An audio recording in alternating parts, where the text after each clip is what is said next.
Dear students, এখন আমরা HST special ফিজিক্সের একটা ম্যাথ দেখব। ঠিক আছে, এই যে দেখেন এই ম্যাথটা দেওয়া আছে।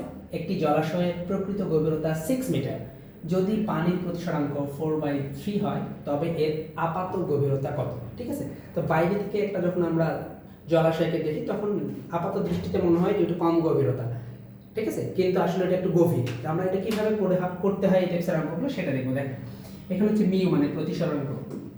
দেখেন এখানে হচ্ছে প্রতিসরাঙ্ক, মিউ ইজ ইকুয়াল টু হচ্ছে প্রকৃত গভীরতা ভাগ হচ্ছে আপাত গভীরতা। এই যে প্রকৃত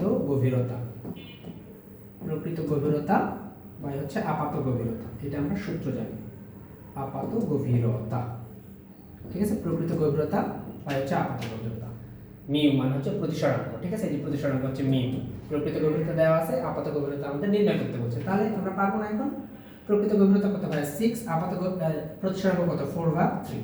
ওকে, তাহলে এটা মানে কত 18/4। 18/4 মানে কত 9/2। 9/2 মানে কত 4.5 মিটার। ঠিক আছে, বোঝা গেছে? এই দেখেন, তাহলে মানে প্রতিসরাঙ্ক হচ্ছে প্রকৃত গভীরতা বাই হচ্ছে আপাত গভীরতা। এটুকু জানলে হয়ে যাবে। ঠিক আছে, বাই বাই।